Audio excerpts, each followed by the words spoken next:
Dr. Watson, would you kindly close the door behind you so that we can limit the price of your carelessness to merely hours of work rather than days?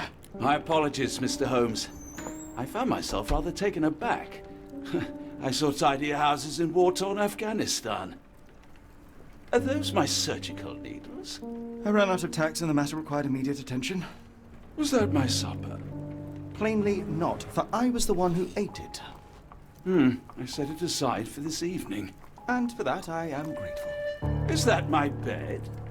Watson, since you've proven yourself a master of observation, might I ask you to apply your skills to a more pertinent question? Namely, the whereabouts of today's newspapers.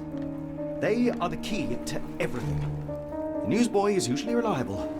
Medically speaking, I often find that the key to everything is good sleep. In a bed. Your papers are here, on the table. I don't see the Strand. Where is it? Pardon me? I am on the precipice of uncovering a pattern of crime across London spanning many months and involving many men. The missing paper cannot be a coincidence. That's preposterous.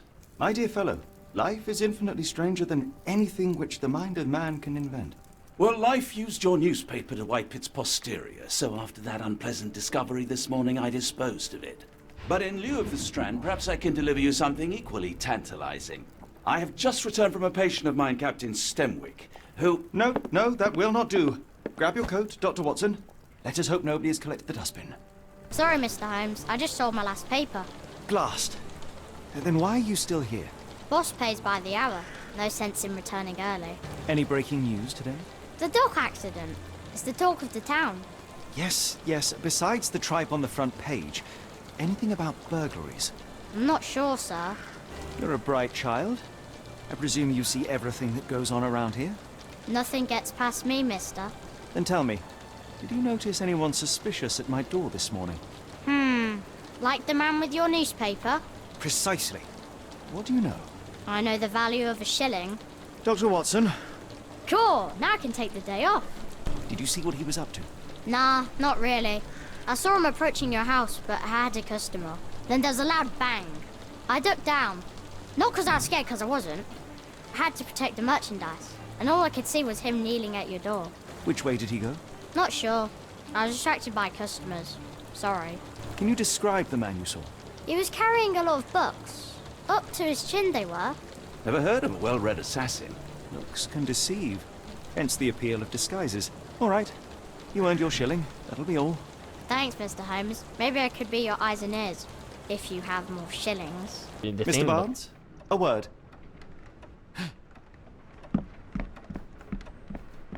Oh, for goodness sake.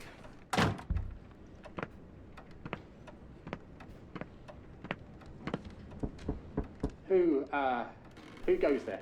Sherlock Holmes. Now will you please... Mr. Holmes. Golly, I did not see you come in. Would you care to answer some questions for me? Well, I wish I could, but I am deep in the weeds with work. How about we reschedule in a month or two? Come now, Mr. Barnes. It will only take a moment. No, really deep in the weeds with important things. Well, help yourself to any book. Just take it and pay later. I trust you, Mr. Holmes. Anything tickle your fancy, Mr. Holmes? Fleming, you look particularly lovely today. Is there a reason? Does a woman need a reason to look or feel beautiful? No, but your distant look suggests you seek one man's gaze in particular. Who told you that? Nobody. Merely a keen eye and some simple deduction. Well, I'll kindly ask you to keep your keen eye to yourself, Mr. Holmes. What do you make of the flowers in Barnes' shop window? Well, they could use a bit of water. Do they mean anything to you? Mean anything how? I'm not sure I follow, Mr. Holmes. Why do you think they're there? Are you suggesting the flowers are for me? It seems likely, does it not? Oh, I hope you're right. Are you familiar with Mr. Barnes? Yes. No, not really. Well, in a way. What on earth does that mean? I know who he is, of course, but we haven't shared much more than a look. A look? Yes. Each morning I go for a walk in the park with my dog, and most days I spot Mr. Barnes there with his new puppy, so we see each other. Actually, we once met briefly while our dogs played. He was quiet and seemed unsteady as he approached, but since then, we've never spoken. I often see him staring through the shop window. Sometimes I wonder what he thinks about that would etch such longing onto his face. One of these things is not like the other. Come again? The cactus. Those fearsome spines can prove a devil to remove, and the sap is often toxic. And a rose thorn can give you tetanus, but we still grow them. The cactus seems comparatively harmless, though you have me thinking it must be valuable. I was under the impression that you knew its price already. Your guess is as good as mine. The first time I saw this cactus was when I came back from my break. Mr. Barnes, I know what you did, and I know why you did it. I'm sorry, Mr. Holmes. I can't hear you very well from behind the door. You ordered a cactus from the plant catalogue and then left it for Mrs. Fleming as a gift. You place flowers in the window to get her attention and wear high heels to appear taller and more desirable. You are her secret admirer. I couldn't read this morning's edition of The Strand because it was covered in soil and spines. I know you dropped a cactus on it and then fled. Barnes, it's Dr. Watson. Rest assured we are not interested in disclosing your personal affairs to anyone, including Mrs. Fleming. Please come out. All right, then.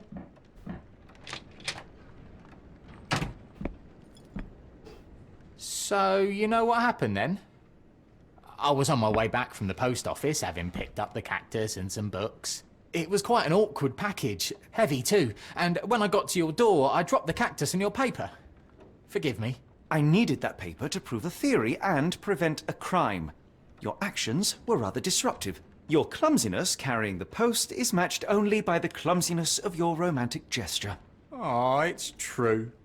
I am useless with this sort of thing. I'm not even sure if Mrs. Fleming noticed. As in most things in life, truth is the answer. Cease with the abstruse signals and anonymous gifts, and simply talk to the woman. What is the worst that can happen? She rejects you, and you are freed from this endless purgatory. That... Yes, you are correct, of course. I do have a slight tendency to overthink things. Thank you. So, at last, we return to the matter of the paper. I'm investigating a string of burglaries. Did you perhaps read of any before the edition was spoiled?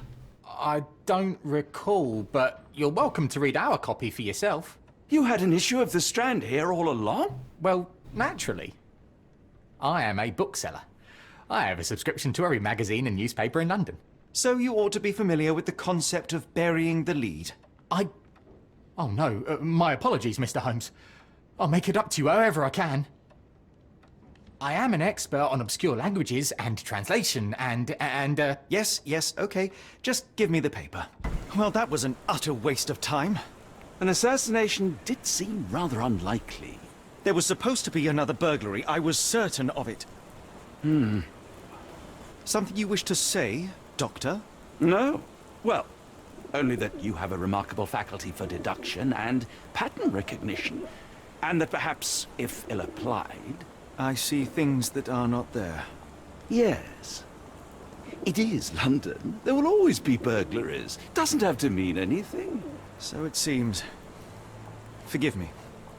Without something to occupy my mind, I turn into an entirely different animal. Which brings us back to my news from earlier. I think I have a case for you, a real one. Truly? Indeed.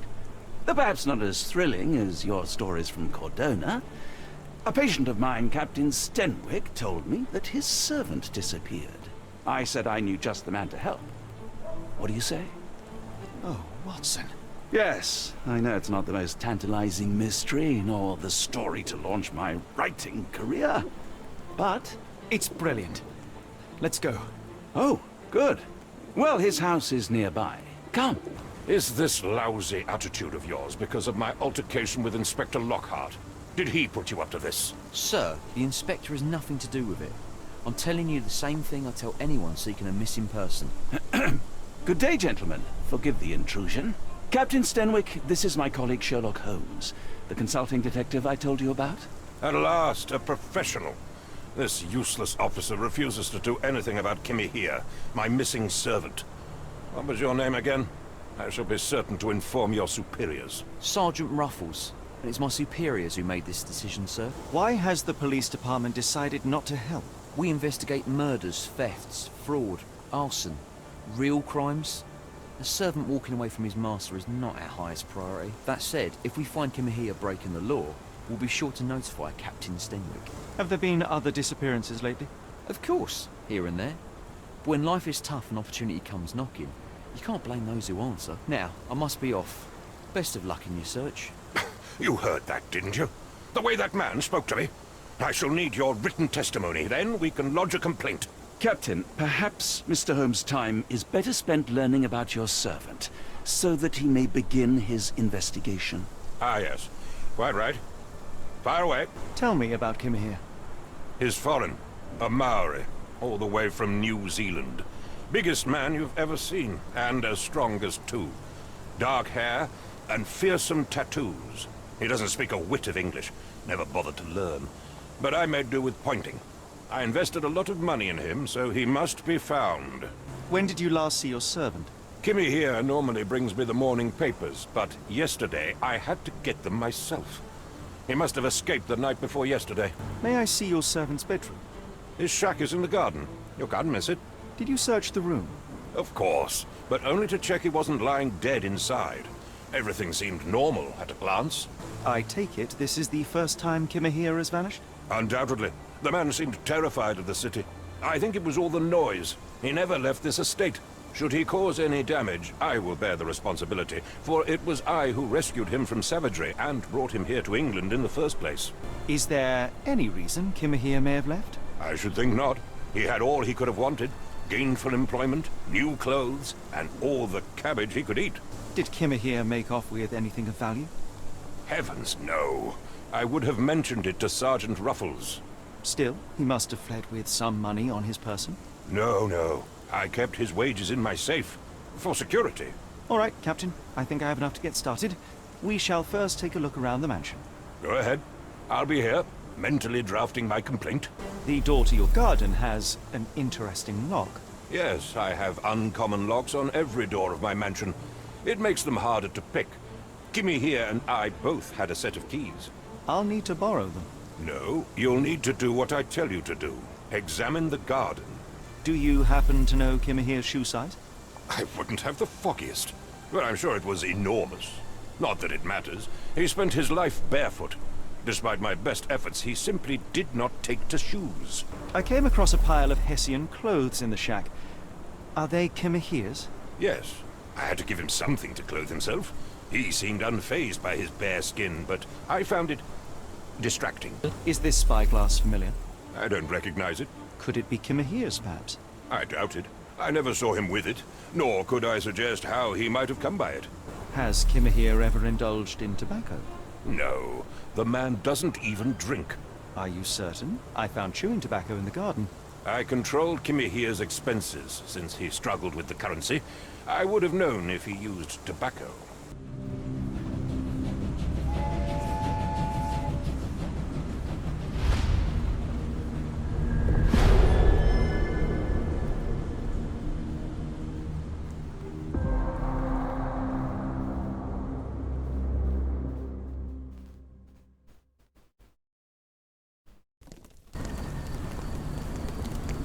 Mr. Holmes, what a compelling mystery we have stumbled upon.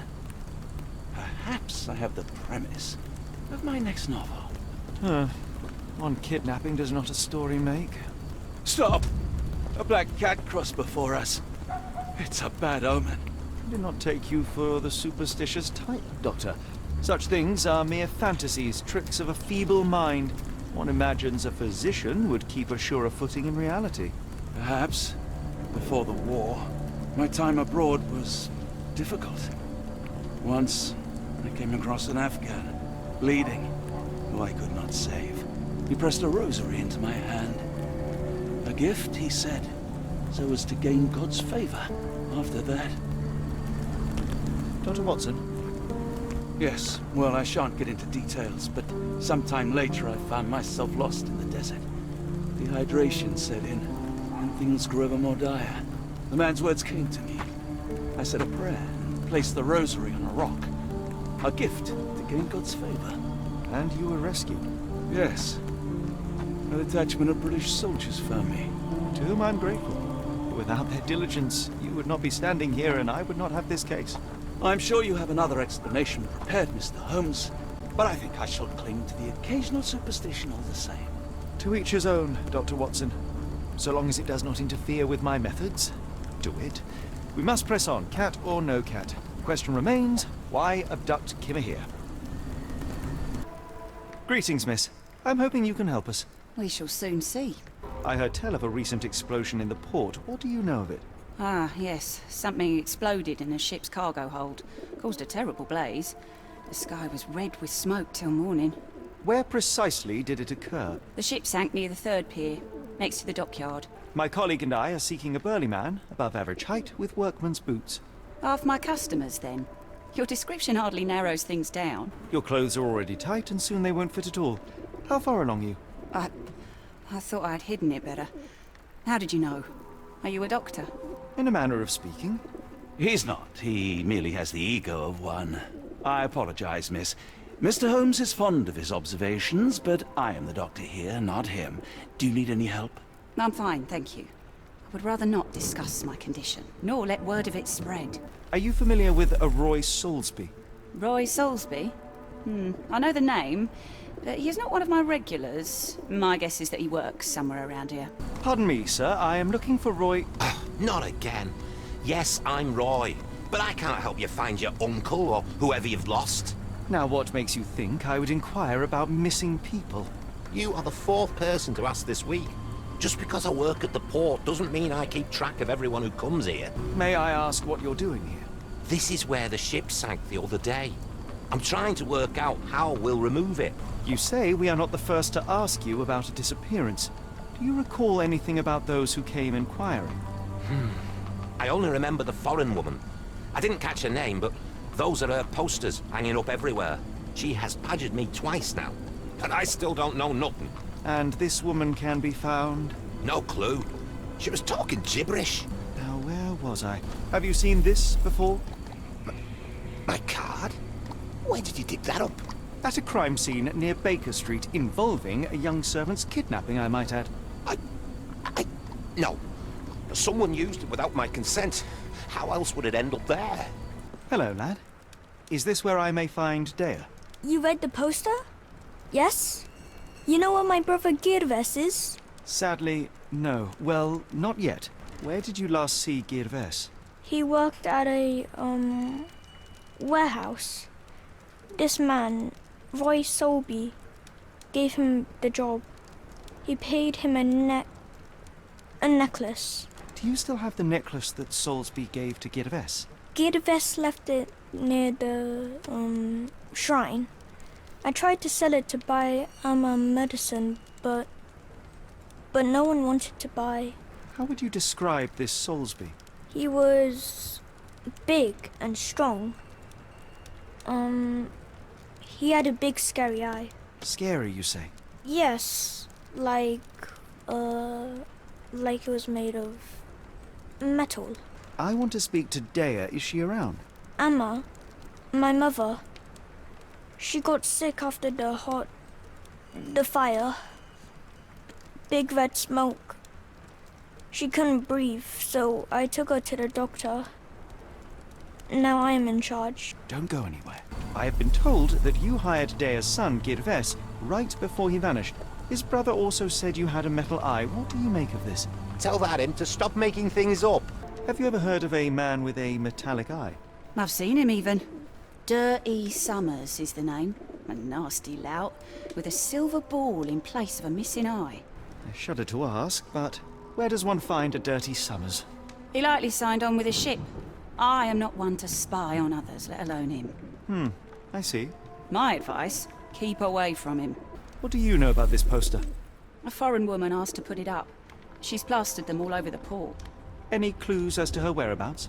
None. It was hard to understand what she was saying. What are you gawping at? Mr. Soulsby, you know more than you're letting on. What makes you say that? A man named Dirty Summers was involved in some recent kidnappings across London. He used your name as a cover for his deeds. What? Really? That doesn't mean I'm involved, though.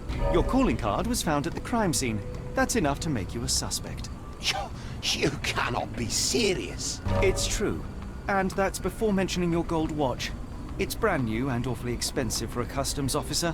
Clearly you have found yourself another source of income. I'm sure Scotland Yard will be delighted to investigate further. All right, stop. Look, it's not as it seems. I did not partake in the kidnappings. I'm all ears, Mr. Soulsby. Yes, I know Summers.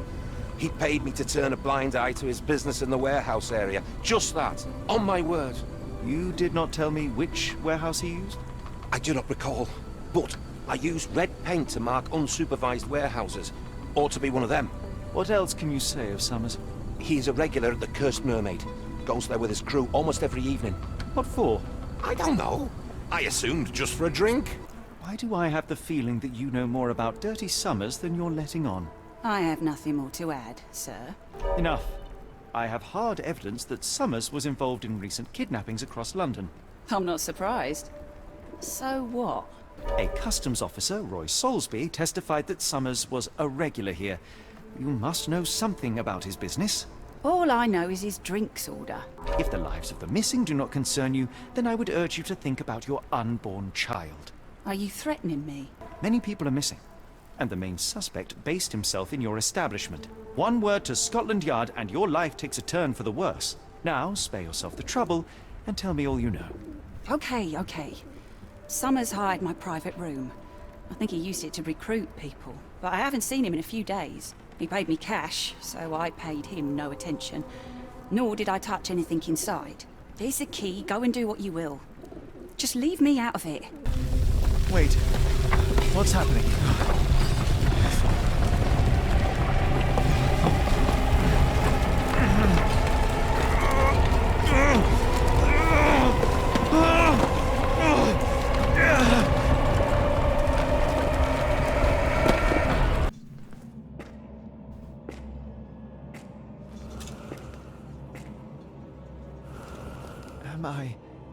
Did I get out?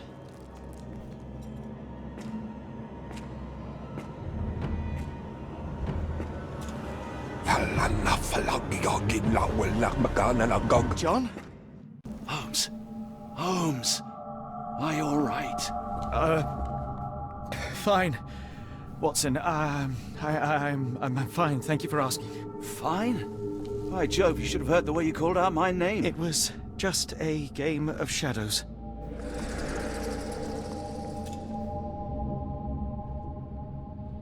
I'm glad. This place gives me the chills. What are we dealing with? Something that's finally interesting.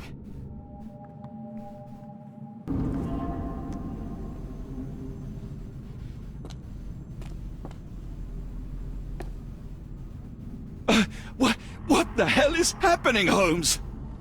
Calm yourself.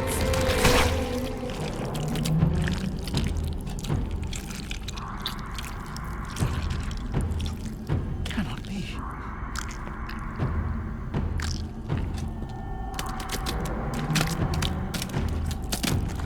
What is it? Oh my God.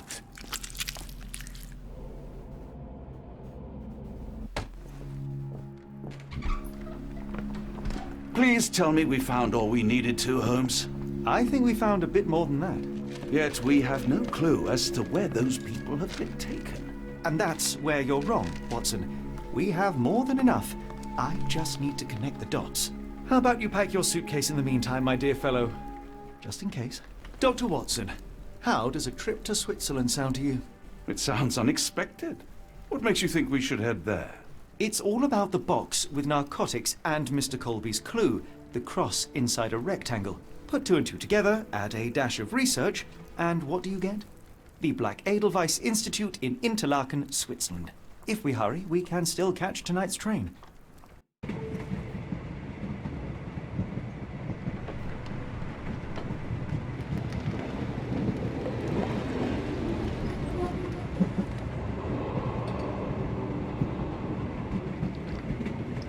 As grateful as I have been for your company, Dr. Watson, I'm afraid you shall have to investigate Edelweiss alone. Hello? Mr. Holmes, I fear you overestimate my abilities. Nonsense. You are a military man, a bastion of British courage. I'm no such thing. As a doctor, I avoided most combat. save for one dreadful day. My troop was ambushed in a village, with innocents caught in the crossfire. Too many to help. The man with the rosary. He was one of them? A translator, yes. We were trapped.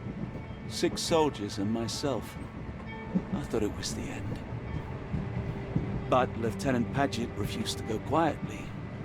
The men prepared for a final stand. I rose to follow, but Paget shook his head. He told me to run. That I had other men to save. They charged, and I fled through the rear. So you see, Mr. Holmes, I am a coward. The logic seems inescapable. Yes. You, a surgeon by trade, would have been perfectly useless in that conflict. What? No. And how many men have you helped since? Ailments eased, troubles tended? No more than a handful. Truth be told, I have become somewhat of a recluse. How many people could you help with 30 years ahead of you? Dozens? Hundreds? Paget was correct. You can cease your self-recrimination. Holmes, I don't know what to say. I would start with, I am Dr. John Watson, may I look around?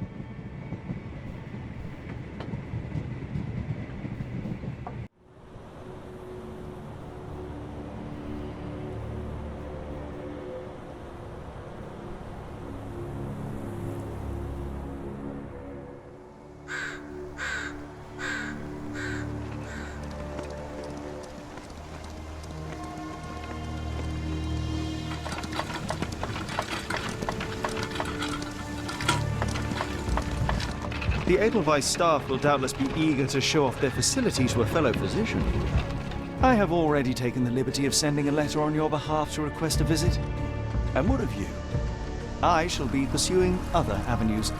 Should you see anything troublesome or improper, simply notify the local authorities. Otherwise, try a little analysis yourself. You know my methods. Apply them.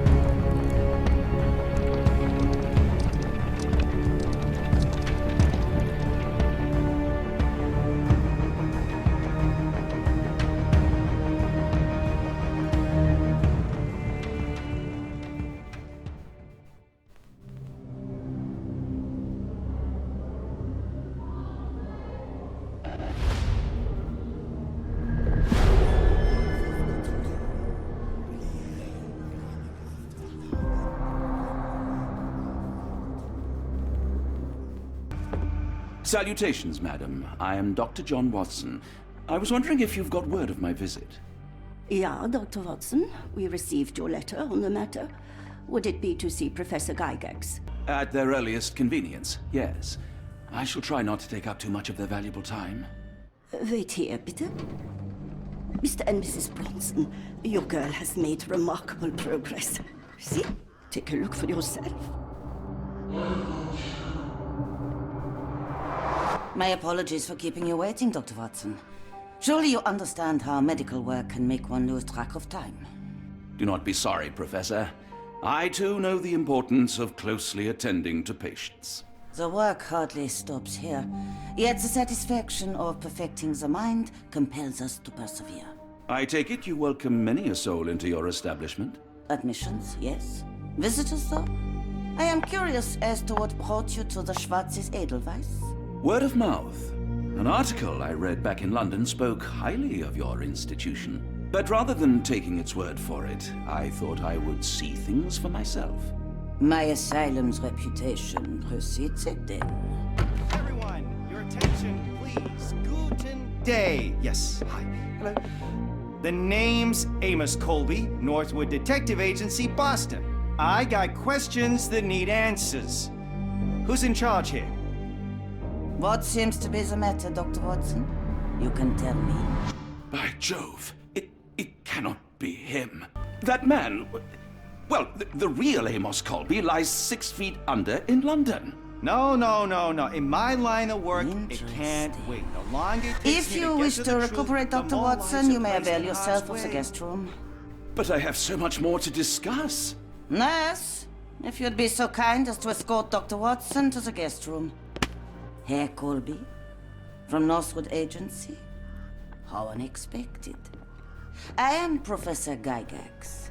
I would be happy to answer your questions in the examination room. Look, Professor, unless you got any clues as to the whereabouts of...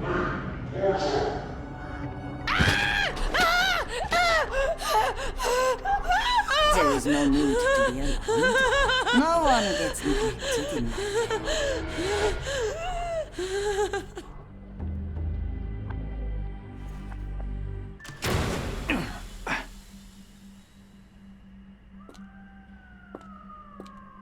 Now, let's not resort to brute force. Do not worry, Herr Colby. My methods are rather more delicate.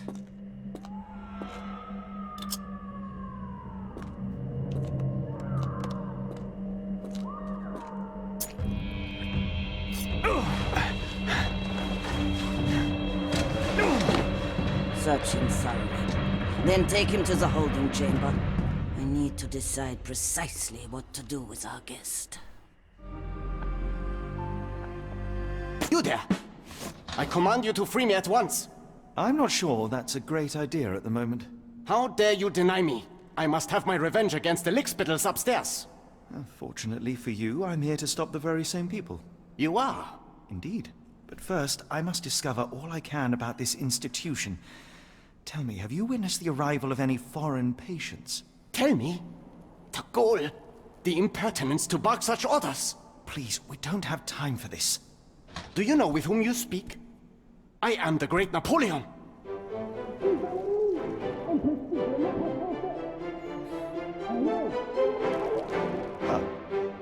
Napoleon Bonaparte? The one and only. Emperor of the French, First Consul of the Republic, leader of La Grande Armée. Once I am free and have exacted my revenge against the guards who ridicule me, I shall rest happy in the arms of my beloved Josephine. Right. Well, I will leave you to your scheming, Emperor.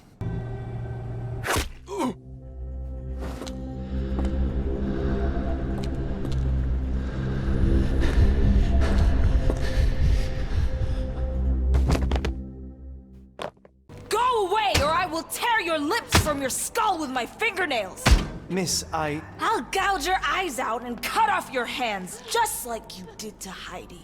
I am quite certain you would, but I'm afraid you have me mistaken for someone else. So, I take it your name is Gerda? Who is Heidi? You talk strange. You're going to Hell's Door, aren't you? To where those other funny talkers finally shut up? Hell's Door?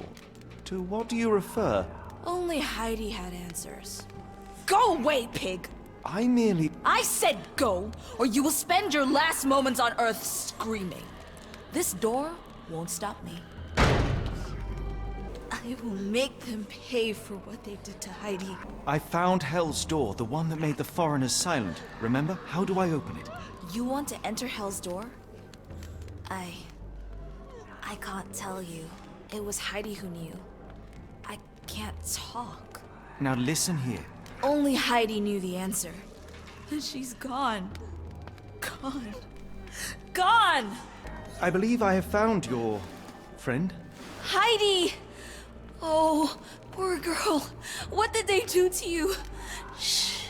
It's all right now. Everything will be all right.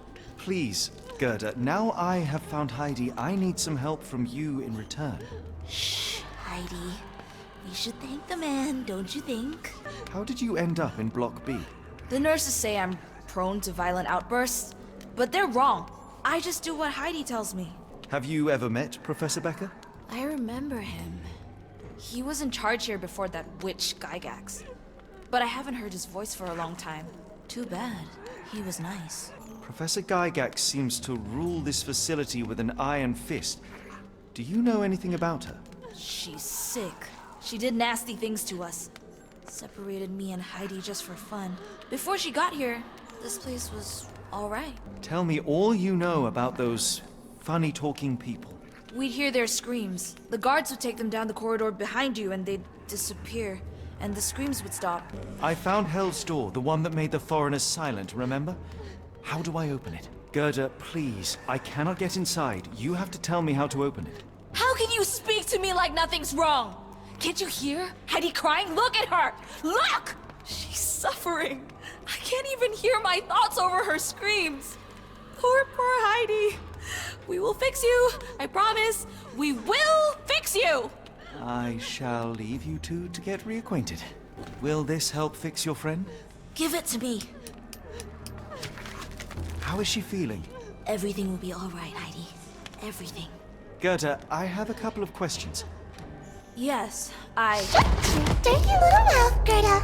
You've said enough already. She won't speak no more. Now it's only Heidi. You helped me, and I didn't cut out your eyes. So we're even. Now go! Heidi, there are things I need some clarity on. Ask if you dare, but if I get bored, there will be consequences. I found Hell's Door, but it's locked. Is there a way to get in? Hell's Door? Never heard of it. That's not true. You, Gerda, told me that Hell's Door makes people silent forever. And you believe that snotty little girl? I'll personally ensure that she never dares to speak again! Professor Gygax hurt you repeatedly, scarred your body and mind. You are not protecting Hell's Door. You are simply afraid of the consequences were I to enter. I could tap your teeth out with a hammer until you choked on the blood in bits. You could. But then you would live the rest of your life in fear of Professor Gygax. I can make that feeling go away. How? I can stop her. But the key, Heidi, the key to Hell's Door is critical to stopping Professor Gygax. And I think you know where it is. Tell him! But you said... And now I say tell him! The professor, she has a special key. Keeps it close and only brings it down when new people go through. Behind those closed doors, those people start to sing. They sing in so much pain. Gygax. Of course. Thank you, Gerda. Heidi. I must leave. Leave? You joke. Nobody leaves the Edelweiss. Now you will be with us forever! At last! You came to your senses. My humble apologies, Emperor. Spare me your groveling, Englishman. Of course. You are right as ever, for you see, time is of the essence. The Royalists have risen again, and your darling Josephine needs you. Paris needs you. Mon amour. But the guards upstairs in reception stand in your way. Ha! They will pose no problem for the likes of me. Merci, Englishman. When I return to Les Tuileries, I shall make you a general. Oh, you are too kind, Emperor. Now go. Your freedom awaits. I am coming, Josephine. Josephine, le voilà. Catch him!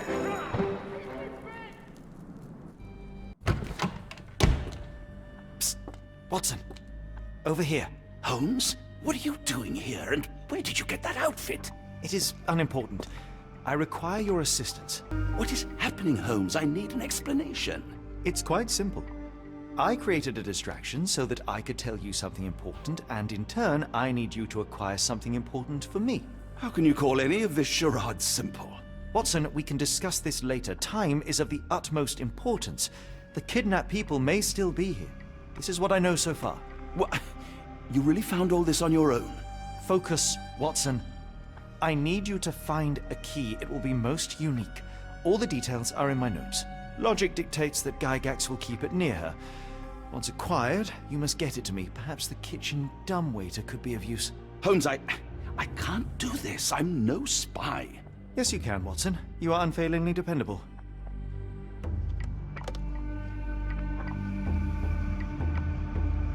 Dr. Watson, visitors are not permitted back here. I'm terribly sorry, Mr. Kuntz. After the war, my nerves, I fled all that commotion. It is nothing. A patient attempted to escape. He will not get far. Now, if you would like to follow me. Ah, Dr. Watson. Just the man I wanted to see. Professor, I'm surprised you're not trying to catch that escapee. Please, my time is far too valuable. I hope Nurse Kuntz has been taking good care of you. He has certainly kept me out of trouble. Professor, it is time for your appointment with your next patient, Mr. Wolf. Herr Wolf can wait until tomorrow. I wish to speak with Dr. Watson. As you wish. You still see patients yourself, even as the director of this entire facility? Only the important ones. And yet I rarely get to pick the brain of a man like yourself. I think it is time we got to know each other, no? I'm afraid there's not much to know. I'm just an average chap living a rather prosaic life these days. Dr. Watson, those of us who pursue knowledge are anything but average. Now, who are you? I think once a soldier, always a soldier. For all I wish to help others, part of me changed when I was abroad. Broke, perhaps. So when I read about the Black Edelweiss and your work on the healing of minds, I simply had to learn more. I suppose my Edelweiss was always destined to attract other curious minds. But before we continue, I want you to understand one thing. A broken mind can never be truly healed. Ah, I see. So, what exactly do you do here? It is simple. If you cannot fix a person's nature, you must force them to forget it. Surely there are other methods of treatment. How naive. You remind me of a man I once knew, Professor Becker. But we do not speak of him anymore. A colleague? The former director here. One day he realized that Edelweiss had outgrown him and had to leave his house.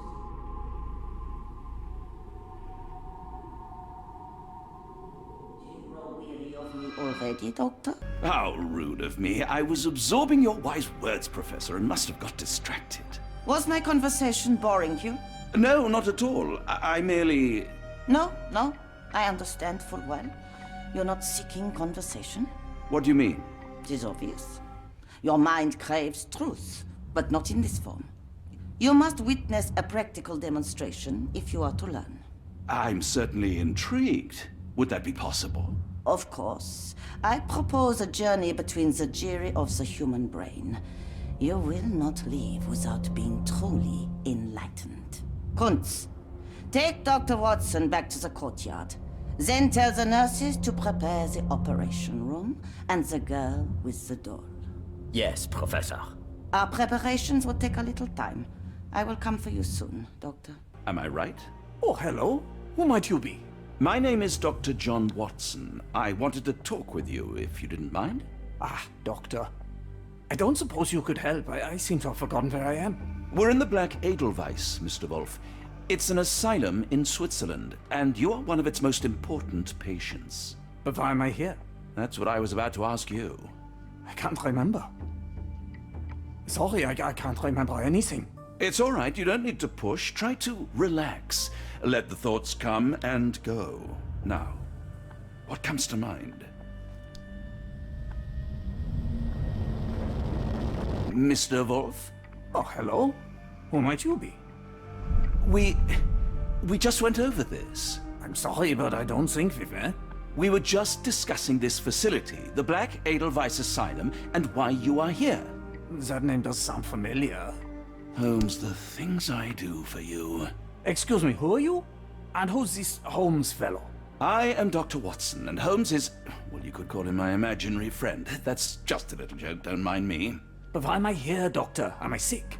I'm sure I can take a look. Dear Lord, what did Gygax do to you? Excuse me? Who are you? Oh, never mind. Hello again. You won't remember me, but we've met before. I am Dr. John Watson, and you are Professor Becker. You were the previous director of this facility, the Black Edelweiss. Professor, really? Actually, that name does sound familiar. Wait. Let me write it down. I try to recall memories through writing, but they always feel just out of reach. As a matter of fact, I have more for you to jot down. Oh, yes. Yes, please, anything. Professor Gygax did this to you. She made you forget everything, even who you are. But we will play a trick on her. We will write a letter so that she learns her lesson. Put down what I dictate. Dear Professor Gygax, your vile work has ruined countless lives through needless suffering. Your methods serve nothing but to show your own sick emotional state. You will be brought to justice, and the world will know your cruelty. And by the time you make it to my cell, the police will already know the truth of how you came to be director of this asylum. Signed, Professor Becker. There. It's done. Now, hold on a minute. Who are you? My name is John Watson. I'm a doctor from London, a veteran of Afghanistan, and I wish to be a writer, though deep down I fear I lack the talent. And presently I'm risking my life to help my brilliant detective flatmate in the pursuit of a cult of kidnappers, even as I fear it may destroy him. I'm tired and hungry, and I have not had a good bath in weeks, and yet despite it all, I feel alive. Any more questions? Good heavens, sir! You're as mad as they come! One of the patients asked me to deliver this note. It's for Professor Gygax. Thank you, Doctor. Leave it with me.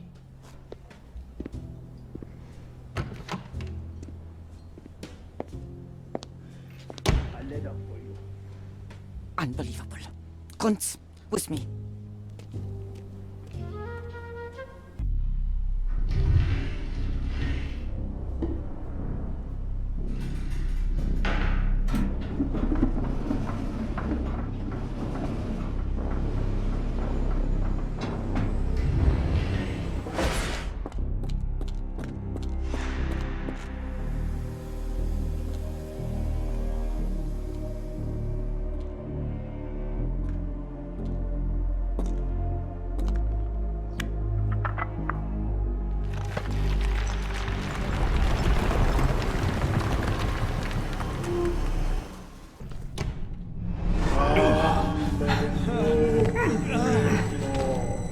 Get out of my head!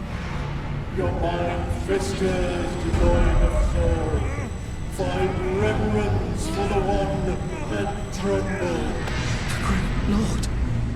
Lift your surrender your soul and become a servant of madness.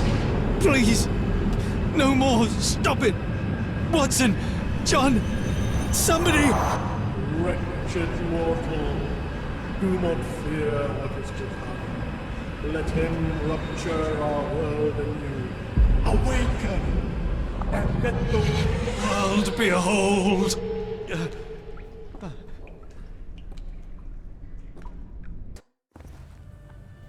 Watson?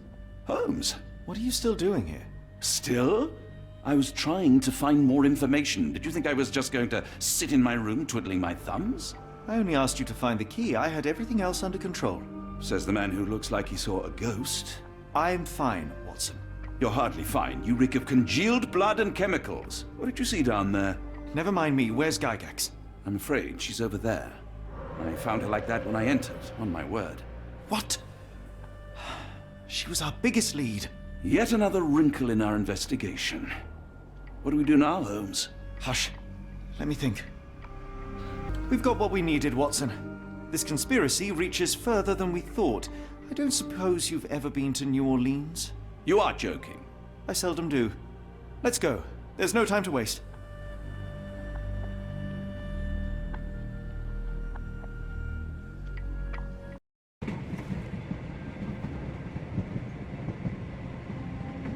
There is nothing in this world that cannot be explained with logic and reason. Nothing in this world. Holmes? Hmm? You seem troubled. I'm not troubled, Watson. I am preoccupied. That place was awful.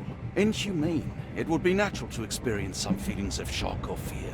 Men reduced to gibbering imbeciles, numbed beyond recognition, powerless to help themselves. When a doctor does go wrong, they are the first of criminals. They have the nerve and they have the knowledge.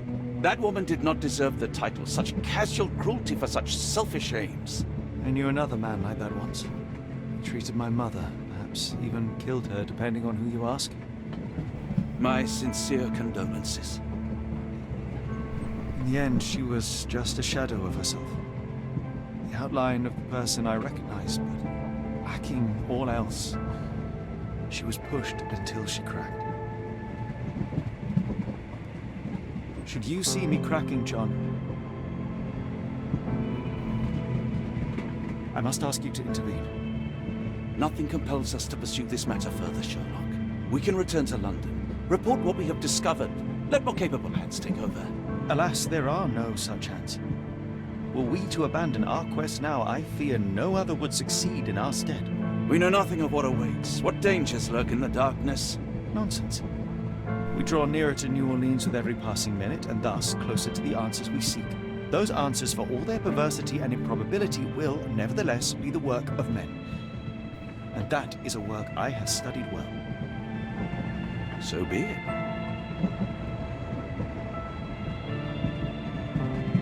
I know you to be a diligent author, but if I may make one request. Kindly omit my mother and her suffering from your tale. Of course. Thank you, John.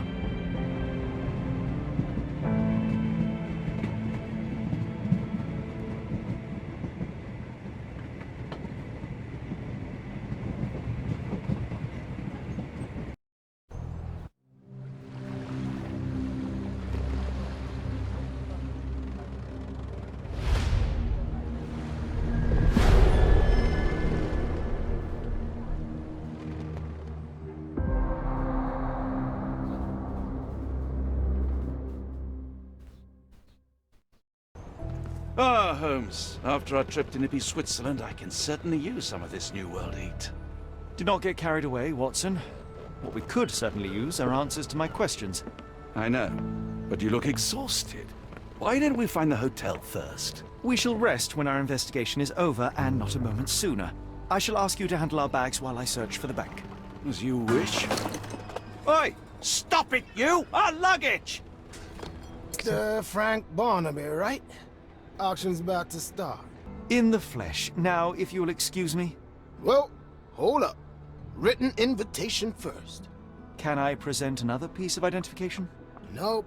That's why we sent the invitation. Any luck? None. They're holding an auction, invitation only. The good news is, I know who might have one.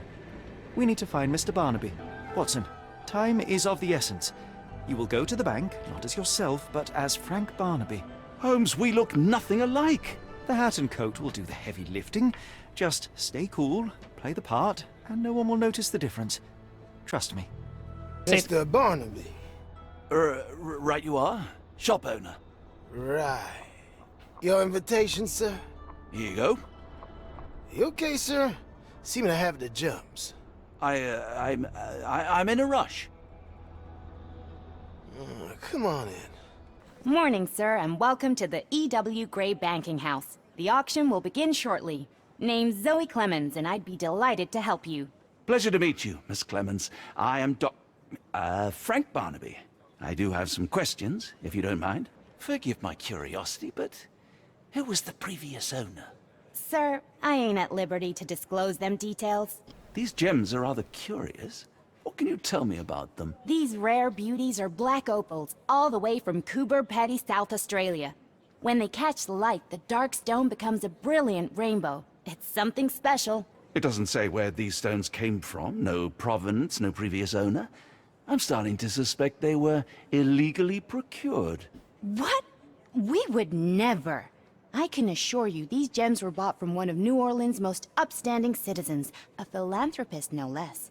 If you would like to know more, I could get my manager. You old dog, Barnaby. Didn't think you'd sober up for the auction. An hour ago, you were 3 sheets to the wind. Oh, you know, I hold my liquor better than most. And the auction was an important business opportunity. An important business opportunity? Ha! What have you done with the real Barnaby? Well, maybe I'm drunker than I thought, mister. Mister? What's wrong, Frank? You're looking pale. Don't you recognize your old pal, Grub? Of course I know you, Sheriff. Good. Now, while I have you, there's the matter of your outstanding fines. I've been more than reasonable, but I'm afraid the bills come due. Fines? Right. I'm afraid I don't have anything on me. That's funny. Ain't you at the auction? I weren't born yesterday, Frank. Now, assault, battery, disorderly conduct, that's serious stuff. You got off easy, but if you don't pay up, things get a whole lot worse. Look, Sheriff, I'm not actually... Whoa. Think careful now, 'cause Frank Barnaby only owes us cash. But fraud, impersonation, that's weasel behavior. And you know what we do to weasels round these parts. Feed 'em to the gators. So, Frank, what's it gonna be? Here's all I have. Mighty fine of you. The people of this parish deserve peace. They don't take kindly to visitors. Don't miss that boat tomorrow morning, Doctor. I told you, Holmes. I told you it was a bad plan. Now we're penniless and wanted criminals. Hysteria gets us nowhere, Watson. Tell me what happened. I ain't sure what you did to the sheriff, but it must have been something real hairy to have him chuck your luggage off the pier. With respect, miss, have we met before? If you were the real Frank Barnaby, yeah, we would have. But where are my manners? I'm Lucy. And you are? John. I didn't mean to be rude. I've just had a difficult day, miss. Well, it's barely noon. And you've already made an enemy in Sheriff Grubb. The man starves his gators just in case someone crosses him. John who? Watson. Well, Johnny, if you plan on sticking around, you better change that suit, or Frank's reputation will catch up with you. And then you'll be a John Doe. Alas, I think one of those gators is currently devouring my spare clothes. You've got yourself in a fine pickle. All right, come on board the Nymph of Louisiana, and I'll sort you something to wear. The nymph? Is that what it sounds like? Why are you helping me? Well, let's just say you ain't the only one who's had run-ins with the sheriff. Way I see it, this city deserves better. Now quit your stalling and head on over to the Nymph. I'll be in room 6. Well, look at you. All dressed up with nowhere to go. I can't thank you enough. As I was saying, our journey has hardly gone to plan. We seem no closer to finding our missing people than when we left. Well, if there were anything to know, Champagne'll know it. She's across everything in New Orleans. Look for her in the fisherman's village behind the Creole Quarter. Thank you again, Lucy. I shall make my way there now. Good luck, Johnny. Keep out of trouble. Tocqueville? Lafayette! Hush now. No offense, Cher. Them two don't take kindly to gents.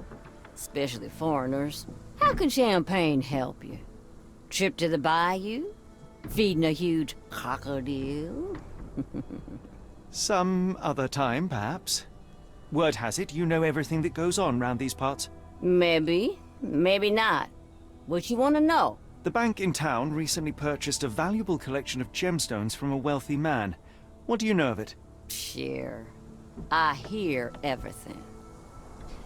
This time I tell you for free. Next time, you pay. Thank you. May have been 1, 2 weeks ago. Rich man's butler sold him some black opals. And this rich man is? Don't know his name, only that he from the French Quarter. Folk back in town could take you there. That's all I know. You need a boat? I hire him out for dollars. Or a bottle of you-know-what. Thank you for the offer and the help. Excuse me, miss. Are you all right? What is your name? Eula, sir. Waiting for someone, Eula? Yes, sir. My brother Davy. He works for Mr. Arneson in that mansion yonder. Been 5 days now since I last heard from him. Come now, why all the tears? Something happened to Davy. I feel it in my bones. Do you think he may have left the premises? No, sir. Davy, he ain't like you and me. He's smart in some ways, but he can't talk. Not a word. He's pure and kind. Fear not. We will look for your brother. One presumes this gate is locked. Is there any other way inside? There's another entrance through the stables you could try. That's where I meet Davy normally, but I couldn't get in. See, I couldn't find the key. It wasn't in its usual spot. Please hurry, sir. Find him for me.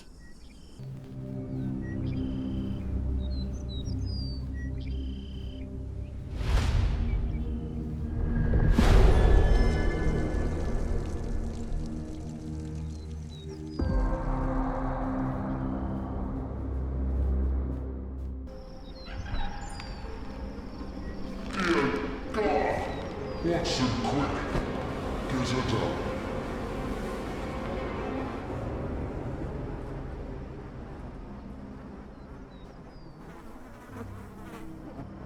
We were just in time, Holmes. Eula is stable, but lucky to be alive. We should take her to a hospital for a further examination. Yes.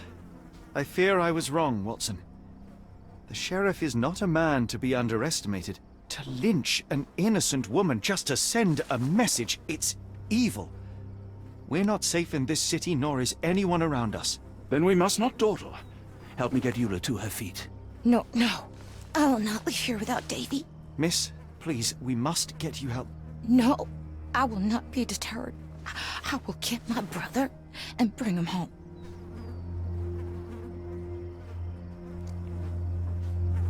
If my deductions are correct, Davy lies behind this door. He ought to be unhurt, but is no doubt shaken. Davy. Davy, you there?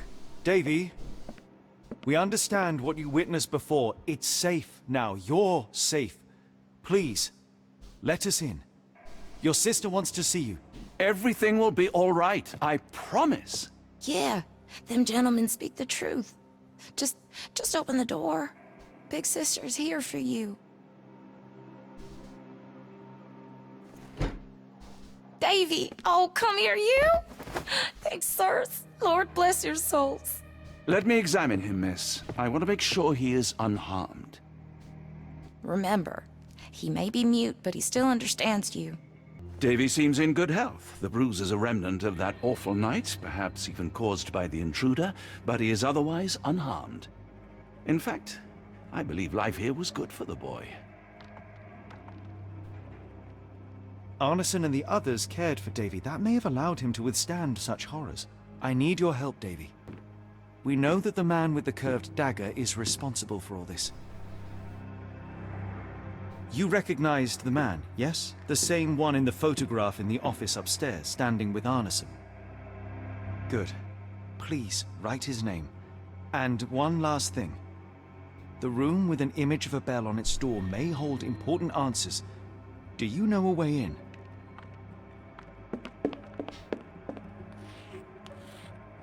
Yes. I think I've got it. You have been very helpful, Davy. Davy, we know that Ashmat is responsible for what happened here. We must catch him and hold him accountable. I know that you are scared, but you are also the only one who can help us. I believe Mr. Arneson showed you a cryptic telegram that was sent to Ashmat. You are an impressive boy with a phenomenal memory. Can you tell us the contents of that message?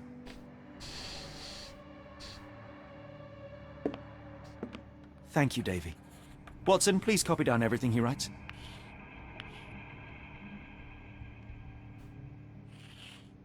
Johnny boy, so how was it with Champagne? Most enlightening, thank you.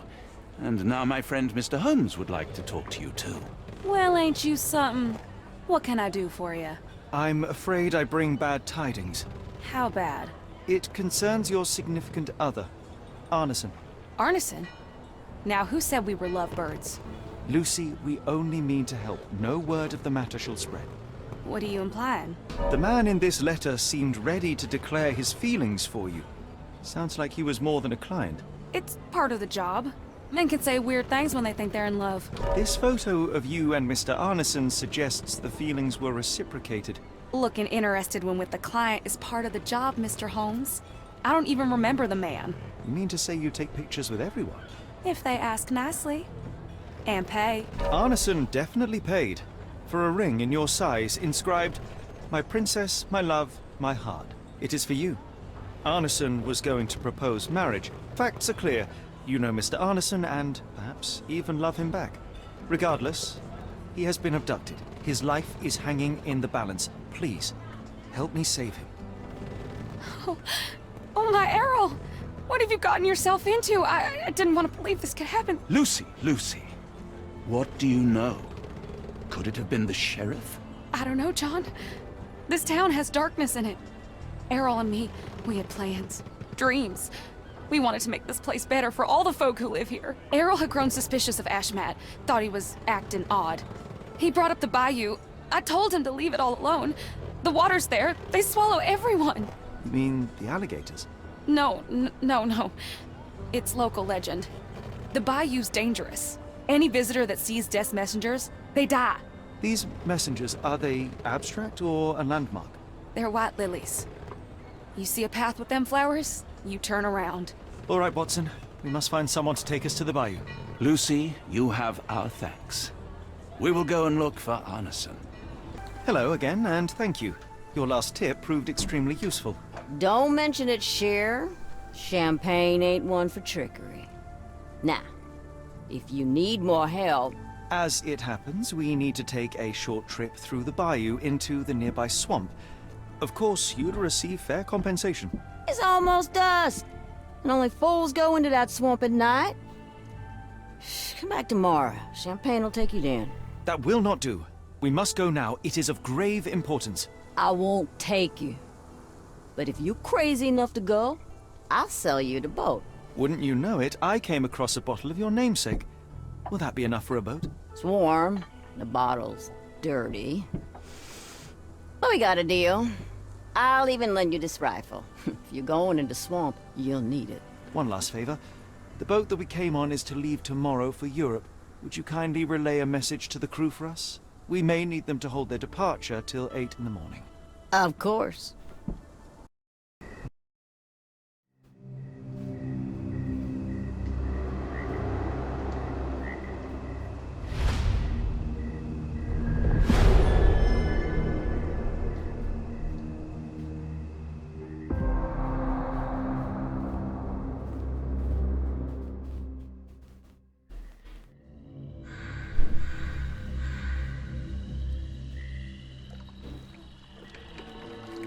At least in Afghanistan, we had nippy nights. It makes one yearn for rainy London. This place, Champagne, did not mince words about it. Keep your wits about you, Watson.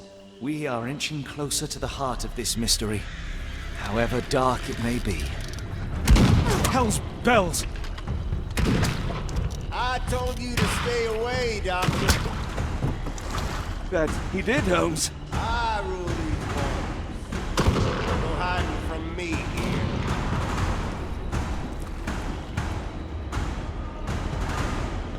No case goes cold on my watch! Settle down, boys. Our friends are as good as gone. This is it, Watson. Our moment of truth. Holmes, what are you doing, sitting in a place like this? How did you get here? How did you get through the maze? Tell me, Watson. What maze? I walked straight up to you. You saw me. Do not lie to me, John. How did you get out? Sherlock, what happened? Are you feeling all... Oh, heavens. Is that Arneson? Why didn't you mention him? Stay put. I must check if he is alive.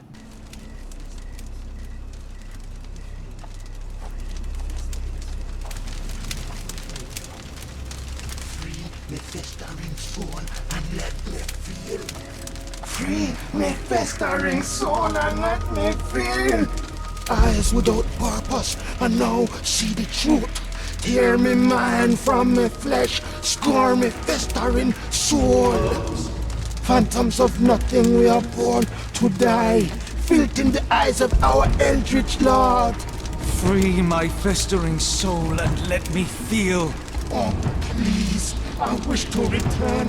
Free me, let me return. Free me and rejoice. Eyes without purpose, I now see the truth. Tear my mind from my flesh. Holmes, are you all right? Here, let me help. I'm fine. Holmes? Sherlock! What the hell were you doing? He almost killed you. I don't... You're right. Let's go, Watson.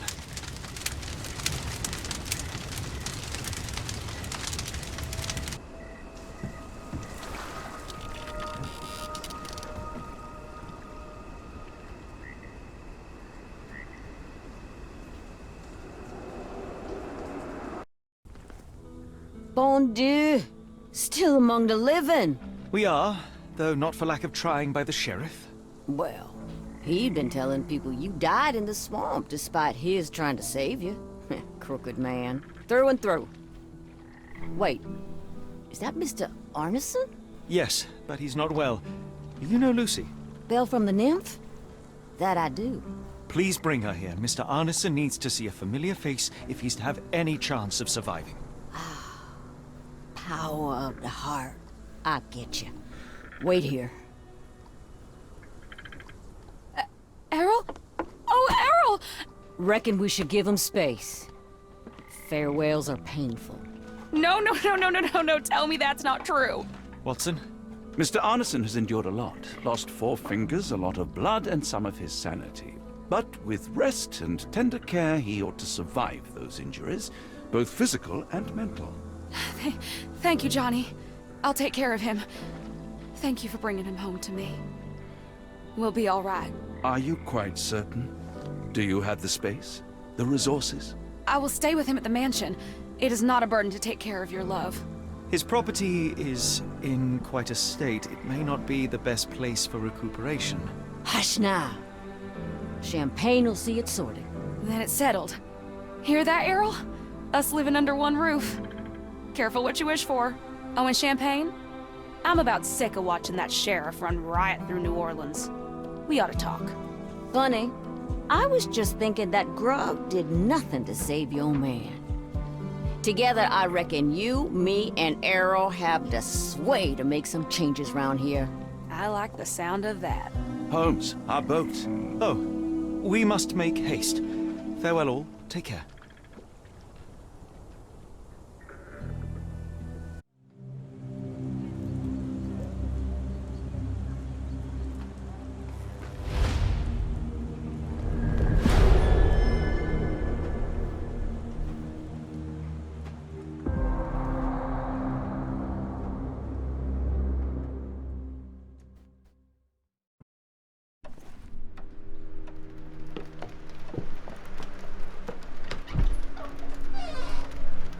Who's there? Who do you think? Let it be known that I'm handy with this revolver. Nonsense, Dr. Watson. As I understand it, when faced with the imperative to defend oneself, one's comrades, and one's nation, you fled. Aren't you going to introduce us, Sherlock? Watson, meet my brother Mycroft, Queen's best boy. This is a grim augury indeed, for wherever Mycroft travels, tedium surely follows. In contrast, of course, to Sherlock, a man whose obsessive pursuit of the trivial tears through the most carefully laid plans like a hurricane. Do you have any idea what you have disrupted? Your ego is inflated as much as your waistband. What word comes to mind? You work for the government? International trade is a delicate beast. Your antics and Edelweiss have jeopardized one of the Crown's richest relationships. Oh dear. As rich as all the butter you've been slathering on your bread? We need your help. What? There is evil afoot. Strangeness and savagery like I have never seen. Something otherworldly festering in the dark beyond our reach. We have seen things that defy explanation. Mystic forces, magic. You must help us. It's true. The British government does not invest its resources in the insane or intoxicated. Pull yourself together. I know men like you. Men like you grease palms, whisper in ears, start wars, and you send men like me to die in them. You and the rest of your corpulent cronies. Ha! Corpulent! That was it. Interesting, Sherlock. But as you again drift away from sanity, you find yourself another John. All right, so the choice is made. I beg your pardon? There is only us. We cannot run from this problem. I shall take the book and Davy's cryptic message to Barnes. See what he makes of it.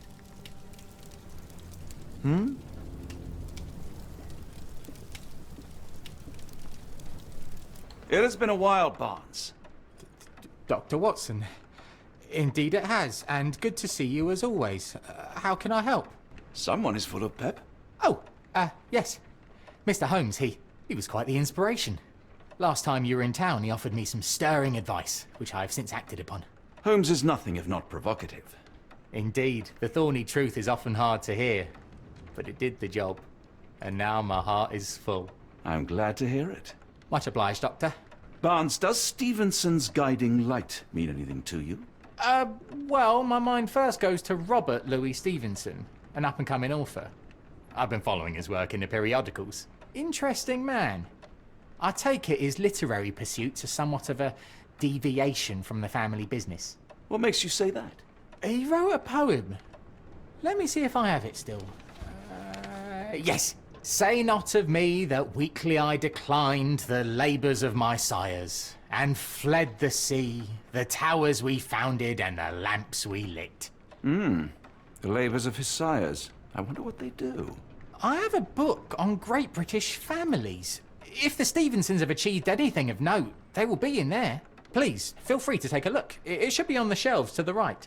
Much obliged. Last time we met, you mentioned your knack for translating occult texts. I was wondering if you could help me with this book. Certainly, Goodness. Where on earth did you procure this grimoire? That's a long story. What do you make of it?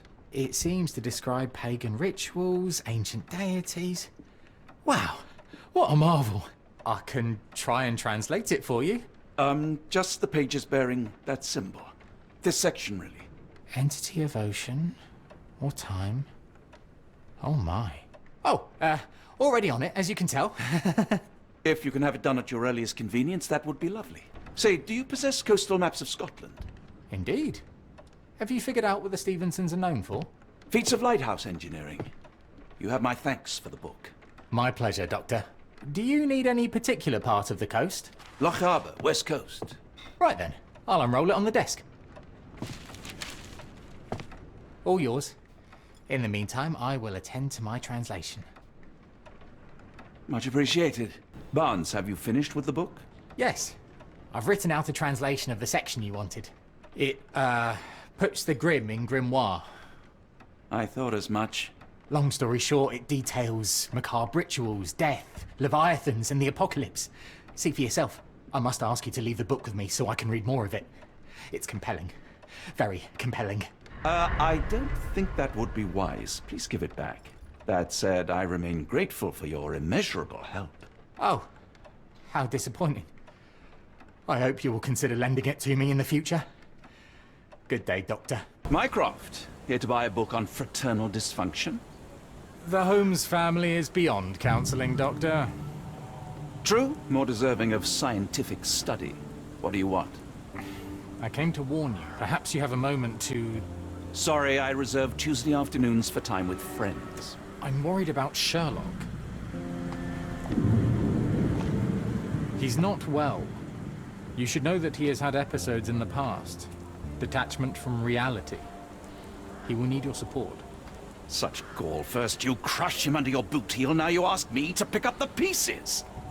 Your emotions are impeding your rationality. He needs to be distracted, diverted into something less harmful. Surely you jest. Only one thing shall truly bring him peace of mind, and that is solving his case. The last case he pursued so doggedly was Cordona. He came home a wreck, and this time I fear he may not return at all. You are not his father, Mycroft. Not anymore. He is a grown man, a brilliant man. I know you care for him. I just wish you also respected him. The Crown cannot help you. But I can. Give him this. What is it? A confidential note tied to his case. He may see value in it. Just do not tell him it came from me. Oh, speaking of the Crown, perhaps you can help us with another matter? It requires some local knowledge. I'm all ears. For your eyes only. Here is a folder with all the details. Holmes, I have the translation. But Barnes was affected by the book. Holmes? Watson? Did you hear me? Barnes was behaving oddly, but I was able to retrieve the book and his preliminary translation. I think we have a lead. Sherlock, what is it? I find myself burdened. It will come as no surprise that I tend towards obsession. Indeed, obsession oft grants me the insights that have become my stock in trade, but my greatest asset. Yet I cannot deny this nature proves as much a hindrance as a boon. It has cost me friends, colleagues, brothers. And despite my obsession as I contend with the matter at hand, no closer to understanding than when we began, I must conclude that I am of no worth at all. Without an answer, what use is the question? Sherlock, this is no time for despair. The book is real. Those men went mad. John, I fear that I am as mad as the rest of them. I bore witness to the same events that you did. I saw with my own eyes the inexplicable, the ghastly, and the unnatural. I can attest to their occurrence. So take heart, for it was as real as you or I, and thus we must persist Lives hang in the balance. If you cannot see your worth, then trust in me, for I see it. And I know of no other man capable of putting this matter right. Thank you, John. Would that I possessed even half your courage. Pray tell, where does our journey end? Ardnamurchan, Scotland. Well, shall we be off? Yes, of course. You can apprise me of your actions while we pack.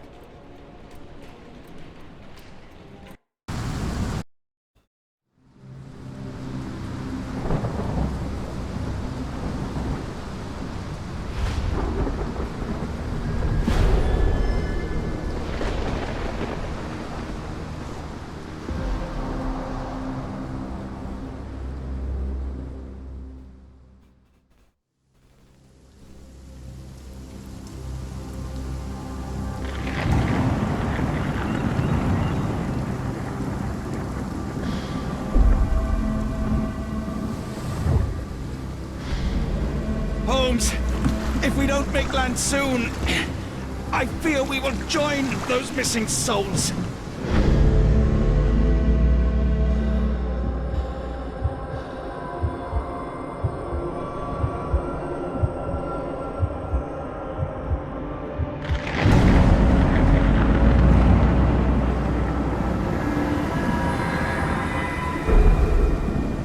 These seas have taken too many, John. Let's stop them from taking more, then.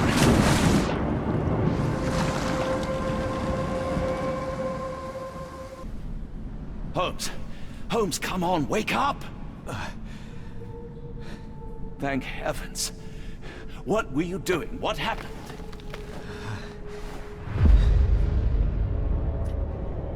The whirlwind. Stars so distant. The sun inverts the earth. It becomes transparent. Sherlock, snap out of it. Nothing is everything. We are so small, inconsequential. A shadow in the dark. I think we best go back. You are not well, Sherlock. No. We are so close. We cannot... You asked that I intervene if I saw you cracking. This is me intervening. With every passing minute, another life is extinguished. We must stop Rochester. We must end this. Ah, Sherlock, you almost died. Do not worry about me, John. You have other men to save. That's it! You did it! The lens broke! John, the worshippers, we need to make sure... Of course, I'll see if they're all right. Stop there, shipmates! A storm awakens and we've battened down the hatches. Dirty Summers, I presume. Nice to put a filthy, sweat-covered face to a name. That's no way to speak to a captain. Sherlock, get down! Watson, you killed him! I didn't have a choice. Well, what's done is done. If we do not stop Rochester, Summers' death will be but one of many. Tell me you have a plan. Of course. We shall apply what we just learned, charge the Khalid lenses, and break them with the dagger. That should put a stop to this cursed ritual. All right, good. I confess, I worry about what awaits us. Is it too much to hope this will all come right? If our future is black, it is better surely to face it like a man than to attempt to brighten it by mere will-o'-the-wisps of the imagination. Come on. We'll go together.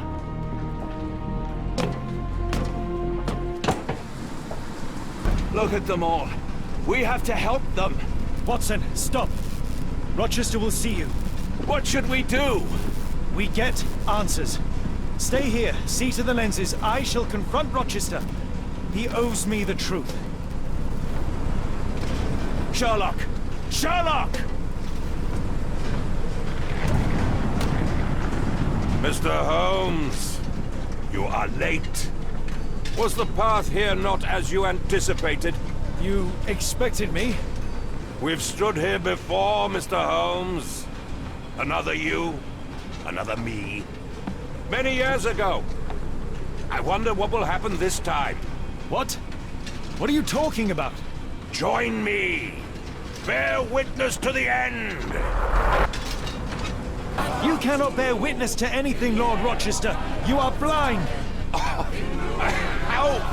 could you? It is what I do. No. How could you be so ignorant? For I have never seen more clearly than in this moment. Never felt more than I feel right now. Every fiber of the earth, every molecule reverberates in anticipation of the awakening. The bile of madness rises in our throats, just as our master rises below. I see moon beasts, night gaunts, a witch doctor in Arkham. I see what the stars themselves are dreaming. I know more than any man has ever known. You are delusional. How did you do it? The compulsions, the visions, was it some form of hypnosis or no? A drug, perhaps, tell me. There is no ruse. There is no big reveal. It is exactly what it seems. You still fight so desperately against this truth, but you feel it too. Yes? Yes? You are mad. You have mistaken hallucinations for reality. Are you really want to talk, Mr. Holmes? Speak truthfully now. In the port, in the swamp, what did you see? Something beyond the capacities of my imagination. A world so alien, but so familiar. Yes, I see it too, in your mind's eye. Untold horrors lick their lips in the shimmering dreamlands as Sarnath sinks eternal. But what is the point? What are you hoping to achieve with all this slaughter? Do these people deserve such suffering? They are just tools. Their existence is meaningless unless put to use. Oh, all-seeing master. Oh, grand God beneath. How he has blessed them with purpose. You use them for cruelty. I've seen a man eat his own flesh just to hear the whispers of lizards. I've seen a mother behead her newborn that she might travel to another world. Galaxies swallow each other whole. Light folds in on itself until nothing remains. You know not cruelty, Mr. Holmes. Cruelty is for such knowledge to be beyond the reach of so many. This is hubris, delusion. You are Icarus flying too close to the sun. No, no. You misinterpret the legend, Holmes. Icarus flew. He reached heights no man had ever reached. One must imagine Icarus happy. He burned. Rochester plummeted to his death. And were you to ask him of his choice, he would have not a single regret. Every step I took was necessary. Every drop of blood a blessing. Every death predestined. Surely you understand. It was for knowledge. The only thing worth living for. Why must you remain so blind? Be honest. What is it you fear? I'm afraid that it will cost me my sanity, much as it has cost you yours. There is no such thing as sanity. There is only the world as it is, and one's willingness to accept it. You truly believe it? That a god arises from below, that the world shall end? There is only nothingness. Only chaos and torture and endless time, stretching its wings, baring its teeth. It's preposterous. It's nonsense. It's... You drugged me. The fumes in the temple, narcotics, a bad reaction. Or you're one of my cross agents. Yes. Yes, this has the stink of my brother all over it. No, wait. Of course. I am dreaming in the asylum. In Black Edelweiss, tied to a chair. You are standing right here, Holmes, as you always do. You said that before. You said we had met, but I'd never seen you before in my life. The cycle repeats. Old becomes new, and we remain pawns in the hands of a god. Submit! Submit to your inconsequence! It is unthinkable. It is undeniable. I cannot. When you have eliminated all which is impossible, then whatever remains, however improbable, must be the truth. Now, Holmes! Now is the moment! You know it in your heart! Say it! Say it! It's real. All of it, it's real. Maybe your god is unstoppable, but you are merely a man. And I know how to stop you. What do you mean? What have you done? I have made a friend. Yeah!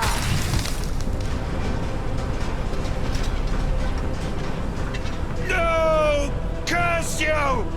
Oh, Great One, forgive me! It is over, Rochester. I thought this time would be different. But the gods laugh at man's arrogance. Sherlock, come back down! The wave! Come with us! Turn yourself in, save yourself! The abyss calls for me, Mr. Holmes, as it does for you. The final problem approaches, and you too shall fall. Sherlock, please! Rochester, don't! Such heights we reach! No! God! Sherlock, we must get inside! I have to see it, John! I have to know!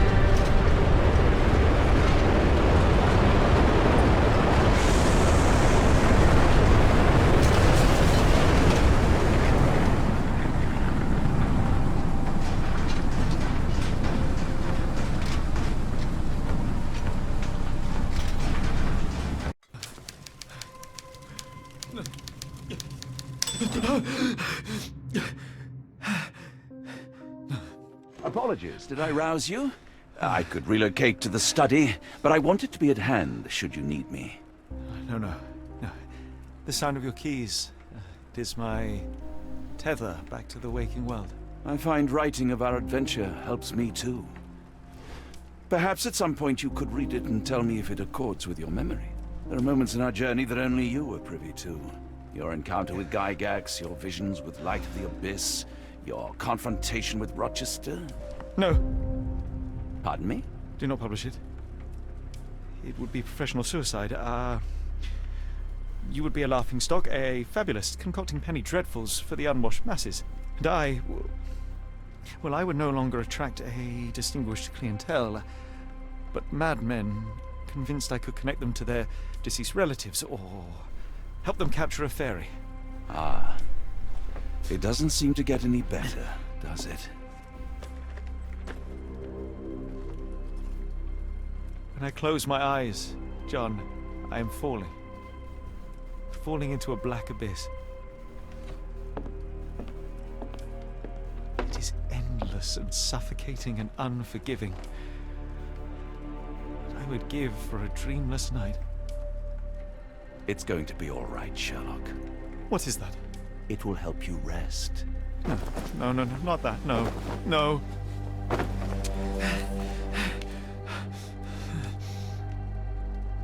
I say, Watson, would you be afraid to sleep in the same home as a lunatic, a man with softening of the brain, an idiot whose mind has lost its grip? Not in the least.